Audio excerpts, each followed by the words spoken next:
मी Priyanka. Shankhnath news चॅनलच्या मराठी बातमीपत्रात आपलं स्वागत आहे. बघूयात आजच्या महत्त्वाच्या घडामोडी. परभणीत काही समाजगटांनी संविधान निर्माते डॉक्टर बाबासाहेब आंबेडकर यांच्या पुतळ्याजवळ भारतीय संविधानाची तोडफोड केली. त्यानंतर काँग्रेसचे ज्येष्ठ नेते, महाराष्ट्र राज्याचे माजी मंत्री डॉक्टर नितीन राऊत चांगलेच आक्रमक झाले आहेत. या प्रसंगी त्यांनी व्हिडिओच्या माध्यमातून संबोधित करत घडलेल्या घटनेचा निषेध करत परभणी बंदला समर्थन देखील जाहीर केले आहे.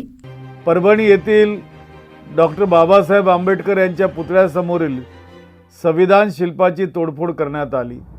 ही निंदनीय घटना, परंतु सुनियोजित कट तर नाही ना. परभणी येथील संविधान शिल्पाच्या तोडफोडीच्या निंदनीय घटनेचा मी तीव्र निषेध करतो. आपल्या देशातील नागरिकांना एका धाग्यात ठेवण्याचे आणि सर्वांना समान न्याय देण्याचे महत्त्वपूर्ण काम डॉक्टर आंबेडकरांनी राज्यघटनेच्या माध्यमातून केले आहे. मात्र केंद्र आणि राज्यात संविधानाला धोका निर्माण करणारी राजकीय व्यवस्था सध्या सत्तेत कार्यरत असून त्यांचे मनसुबे आपल्याला मिळून उधळायचे आहेत. भाजपाला देशाच्या भवितव्याची चिंता नसून मनुवादी विचारांच्या रासाची चिंता आहे. या घटनेवरून हे सिद्ध झाले की राज्यातील भाजप प्रणित सरकारला संविधान बाजूला सारून या देशात आणि राज्यात मनुस्मृती लागू करायची आहे. सध्याच्या काळात धर्मांध विचारांच्या लोकांकडून राज्यघटनेला धोका निर्माण झाला आहे. संविधानिक मूल्यांना पायदळी तुडवून राज्याचा कारभार चालविला जात आहे.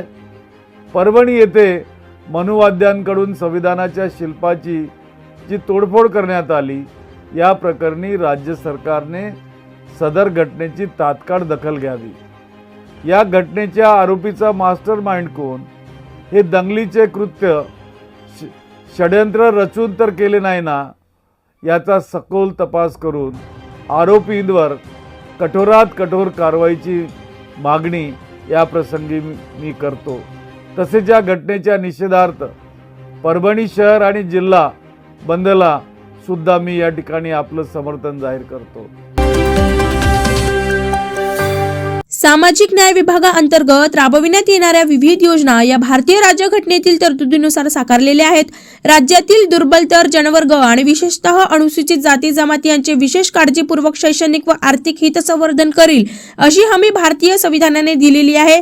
या हमीची तेवढीच काळजी घेऊन सामाजिक न्याय विभागांच्या योजना या लाभार्थ्यांपर्यंत प्रभावीपणे पोहोचण्याची खबरदारी विविध विभाग प्रमुखांनी घ्यावी, असे निर्देश महाराष्ट्र राज्य अनुसूचित जाती जमाती आयोगाचे उपाध्यक्ष तथा सदस्य ॲडव्होकेट धर्मपाल मेश्राम यांनी केली. सामाजिक न्याय विभागाअंतर्गत राबविण्यात येणाऱ्या विविध योजनांचा आढावा बैठक आज त्यांच्या अध्यक्षतेखाली सहाय्यक आयुक्त कार्यालयात संपन्न झाला. लाभार्थ्यांची निवड करताना पात्र व गरजू लाभार्थ्यांना प्राधान्य दिले पाहिजे. दुर्बलातील दुर्बल व्यक्तींना विकासाच्या प्रवाहात आणण्याची जबाबदारी आपण स्वीकारली आहे. विभाग प्रमुख म्हणून या जबाबदारींची काटेकोरपणे अंमलबजावणी आपल्याकडून झाली पाहिजे, असेही त्यांनी स्पष्ट केले.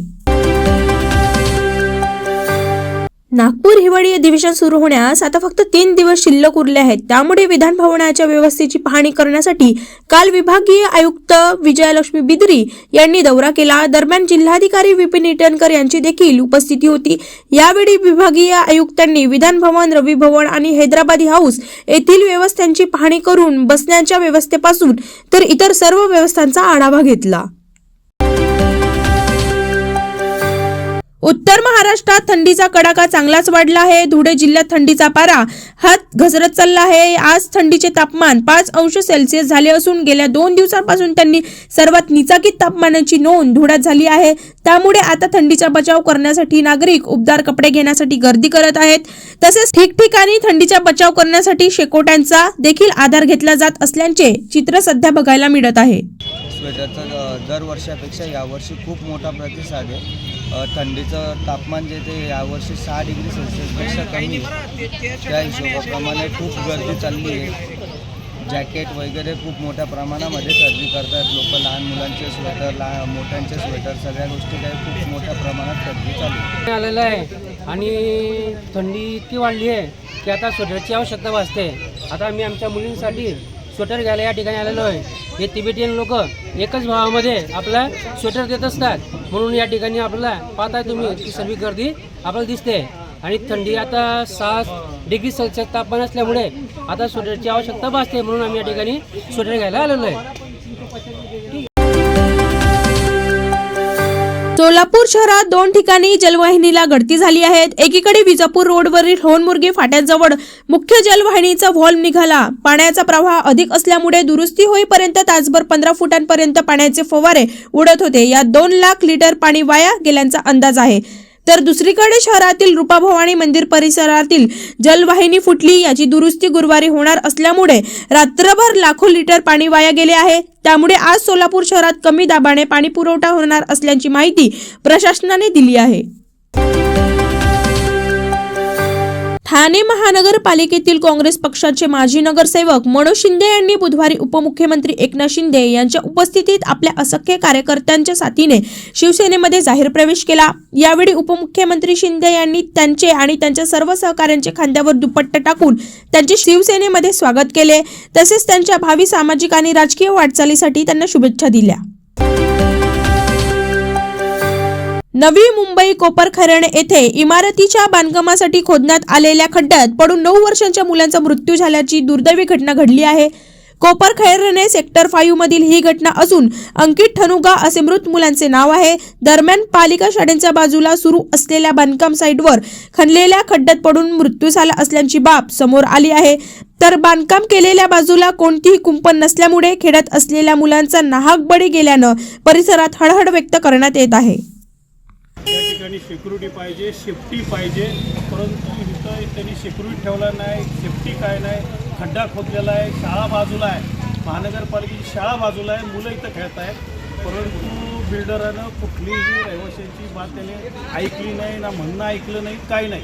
आणि हा निष्काळजीपणा आज एका मुलावरती त्या ठिकाणी उद्भवलेला आहे. आणि समोर त्या ठिकाणी मुलगा काढलेला मृत्यू घोषित केलेला हॉस्पिटलला आहे. 9 वर्षाचा हा मुलगा आहे. परंतु ह्या नागरिकांच्या वतीने ह्या नागरिकांचं हे सगळ्यांचं म्हणणं आहे की अशा खरोखर ही एक हत्याच आहे. त्याने जर तिथं सेफ्टी बाळगली असती तर आज हा मृत्यू मुलाचा झाला नसता. म्हणून मी नागरिकांतर्फे पोलीस स्टेशनला विनंती करेन की त्याच्यावर FIR हा नोंद झाला पाहिजे आणि मर्डरचा त्या ठिकाणी गुन्हा दाखल झाला पाहिजे. छोटे छोटे हमारे झोपड़पट्टी के बच्चे हैं, एक बच्चा नहीं है, एक बच्चे का जान नहीं गया यहाँ पे, और भी लोग का जाएगा. एक बच्चे का नहीं गया यहाँ पे. इससे पहले भी 6 दिन पहले भी है ना, मेरी ननद ने यहाँ पे खड़ के झगड़ा की थी. यहाँ पे गेट लगाओ, वॉचमैन को लगाओ ना. यहाँ पे गेट है ना, वॉचमैन है ना, कोई और आदमी भी नहीं है. चलो उन्होंने देखा करके उन्होंने बाहर निकाला. पता नहीं वो कितने घंटे तक अंदर पड़ा होता. छोटा मोटा खड्डा है क्या? वो कितना बड़ा खड्डा है, वीडियो है, सबूत है. इतने बड़े खड्डे में बच्चा गिरे, वो आदमी भी अंदर जाने के लिए डर रहा है. फिर भी ना, अभी तक तो पहली बात तो पुलिस भी नहीं आई है, और वो जो बिल्डर है वो भी अभी तक नहीं आए. ये बच्चे ना इधर के ये, और ये इतने से बच्चे नहीं है, और भी झोपड़पट्टी के बच्चे. आज एक के साथ हुआ है, कल 2 के साथ होएगा.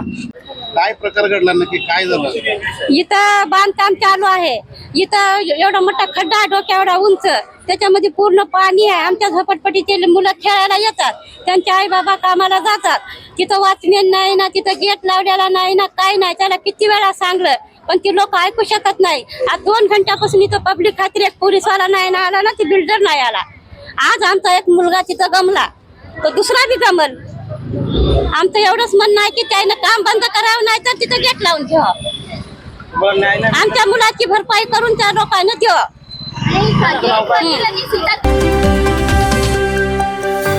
दरवर्षीप्रमाणे यंदाही पुण्यात महानगरपालिकेमार्फत पदाचारी दिवस साजरा केला जाणार आहे. या निमित्ताने पुण्यातील लक्ष्मी रस्ता आज सकाळी 8 ते सायंकाळी 8 वाजेपर्यंत वाहनांसाठी बंद ठेवला जाणार असून हा मार्ग केवळ पादचाऱ्यांसाठी खुला असणार आहे. लक्ष्मी रस्त्यावर नागरिकांच्या करमणुकीसाठी विविध कार्यक्रमाचे आयोजन देखील करण्यात आले आहे. यावेळी वाहनांची कोंडी टाळण्यासाठी पर्यायी मार्गही उपलब्ध करून देण्यात आले आहेत. परभणीमध्ये एका माथे फिरू नये. काल भारतरत्न डॉक्टर बाबासाहेब आंबेडकर यांच्या पुतळ्यांसमोर असणाऱ्या संविधानाच्या प्रतिकृतीची तोडफोड केली.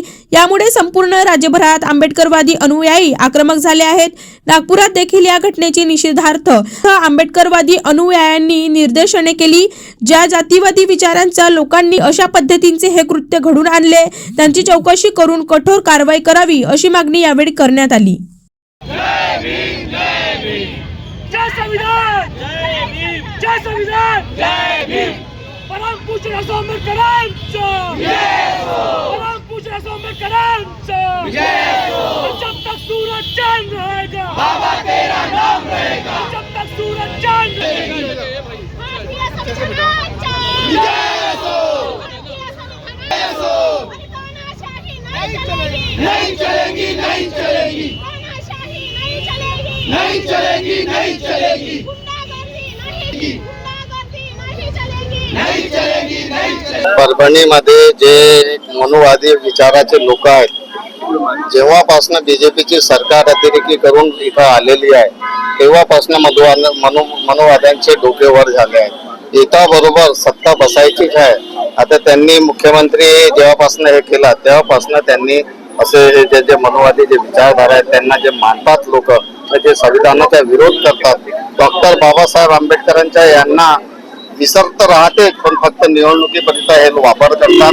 त्यांनी संविधानाच्या पुस्तकाची विडंबना केली ना. आपला देश संविधानाने चालतो. सर्व धर्म समभाव आणि सर्वांना घेऊन चालणारा हा देश आहे ना. संविधानाच्या मार्फत आपण चालतो. त्याच संविधानाचा अपमान हे मनुवादी लोक करून राहिले. त्यांची विचारधारा या देशामध्ये आम्ही चालू देणार नाही. याकरिता आज इथं भीम चौकामध्ये काँग्रेस पार्टी आणि मित्र पक्षाच्या लोकांनी सर्वांनी आंदोलन करून त्याचा निषेध जाहीर केला. यानंतर असं कोणी करेल ना, त्यामागे त्यांचे हात असतील. जसं त्यांनी केलं त्याच्या मागे त्याला कोणा करवायला लावला किंवा त्याच्या मागे कोणी मनुवादीची ध्येय आहे, सर्व जात झाली पाहिजे ना, त्यांच्यावर कारवाई झाली पाहिजे. याकरिता आम्ही फोकस करून राहिलो ना. यानंतर अशी रिलायन्स इंडस्ट्रीज लिमिटेड नागोठाणे कंपनीच्या संलग्न बेनसे झोतीरपाडा ग्रामपंचायत हद्दीत नवीन प्रकल्पाची उभारणी होत आहेत. अशातच रिलायन्स नागोठाणे कंपनीच्या मनमानी कारभार विरोधात बेनसे, सिद्धार्थनगर व विभागातील शेतकरी चांगलेच आक्रमक झाले आहेत. पाईपलाईन बांधित शेतकऱ्यांच्या रायगड जिल्हाधिकाऱ्यांना तक्रारी निवेदनानुसार आपली शेतजमीन वाचवण्यासाठी योगेश अडसुडे व अन्य शेतकऱ्यांनी दंड थोपटले आहेत. रिलायन्स नागोठाणे कंपनीच्या विरोधात शेतकरी योगेश अडसुडे यांनी आजपासून आमरण उपोषण सुरू केले आहेत. या लढ्याला शेतकरी, भूमिपुत्र, प्रकल्पग्रस्त ग्रामस्थांनी आंदोलनाला पाठिंबा दर्शवला आहे. काय आपलं नाव आणि एकूणच आपण आमरण उपोषणाला बसलात, काय आपली मागणी आहे सांगा. माझं नाव योगेश मंगेश अडसुले. मी बेनसे सिद्धार्थनगर येथील रहिवासी आहे व इथे जो काही रिलायन्स कंपनीने पाईपलाईनचं जो काम सुरू केलेलं आमच्या शेतातून तो म्हणजे बेकायदेशीर आहे. आणि माझी मागणी फक्त एकच आहे. पहिली गोष्ट आमची जमीन आम्हाला परत मिळावी म्हणून मी इथे आमरण उपोषणाला बसलेलो आहे. आणि जोपर्यंत मला न्याय मिळत नाही तोपर्यंत मी इथनं हटणार नाही. काल परभणी येथील रेल्वे स्टेशन रोडवर भारतीय राज्यघटनेतील शिल्पकार डॉक्टर बाबासाहेब आंबेडकर यांच्या पुतळ्यांसमोरील भारतीय संविधानाची प्रतिकृतीची एका माथेफिरूकडून तोडफोड करण्यात आली. या घटनेमुळे संपूर्ण महाराष्ट्रात संतापाची लाट उसळली आहेत. अकोल्यात देखील या घटनेचे पडसाद पाहायला मिळाले. माथेफिरूंवर तत्काळ गुन्हा दाखल करून त्याला देशद्रोही म्हणून घोषित करावे अशा आशयाचं निवेदन आज सम्राट अशोक सेनेकडून जिल्हाधिकारी यांना देण्यात आले. अकोला जिल्हाधिकारी यांच्या मार्फत आम्ही महाराष्ट्राच्या मुख्यमंत्र्यांना निवेदन दिलं. परभणी जिल्ह्यात डॉक्टर बाबासाहेब आंबेडकरांच्या पुतळ्यासमोर जी संविधानाची प्रतिकृती ठेवलेली होती ते एका व्यक्तीकडून तोडफोड करण्यात आली. त्या घटनेमुळे संपूर्ण महाराष्ट्रात आज संतापाची लाट पसरली आहे. संपूर्ण परभणी जिल्हा आज बंद झालेला आहे. त्याचा प्रतिसाद म्हणून आज प्रत्येक जिल्ह्यात त्याचा निषेध करण्यासाठी हे आंदोलन करण्यात येत आहे. अकोला जिल्ह्यात सुद्धा आज आम्ही माननीय जिल्हाधिकाऱ्यांना निवेदन देऊन त्याचा निषेध केला आहे. आम्ही एवढीच मागणी करतो की ज्या व्यक्तीनं देशाच्या संविधानाची प्रतिकृतीची विटंबना केली त्या व्यक्तीवर तात्काळ या ठिकाणी गुन्हे दाखल करून त्याला देशद्रोही ठरवण्यात यावं अशी आम्ही मागणी करतो. अन्यथा 8 दिवसात यापेक्षा मोठं तीव्र आंदोलन या अकोला जिल्ह्यात आम्ही केल्याशिवाय राहणार नाही हा इशारा देतो आणि या घटनेचा आम्ही अकोला जिल्ह्याच्या वतीनं जाहीर तीव्र निषेध करतो।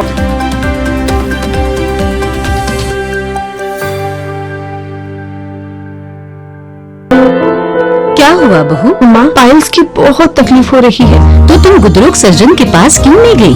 देखो, जैसे हार्ट के लिए हार्ट स्पेशलिस्ट, ब्रेन के लिए ब्रेन स्पेशलिस्ट, तो पाइल्स के लिए पाइल स्पेशलिस्ट क्यों नहीं? स्त्री हो या पुरुष, टॉयलेट में तकलीफ केवल पाइल्स ही नहीं और भी कई प्रकार के गुदरोग तथा कैंसर भी हो सकता है। इसीलिए इसकी प्रत्यक्ष जांच जरूरी है। ठीक है माँ, पर जांच के लिए हम जाएंगे कहाँ? वही काड़े आयुर्वेदिक पाइल्स हॉस्पिटल में। लेकिन माँ, प्रेगनेंसी में पाइल्स की दवाइयाँ? प्रेगनेंसी में आयुर्वेदिक दवाइयाँ सुरक्षित होती है। जनहित में जारी काड़े आयुर्वेदिक पाइल्स हॉस्पिटल, औषधि चिकित्सा तथा सर्जरी ट्रीटमेंट उपलब्ध। हमारा पता उमरेड रोड, दिघौरी बस स्टॉप के पास, नागपुर। अधिक जानकारी के लिए वेबसाइट पर जाएं kadepailshhospital.com।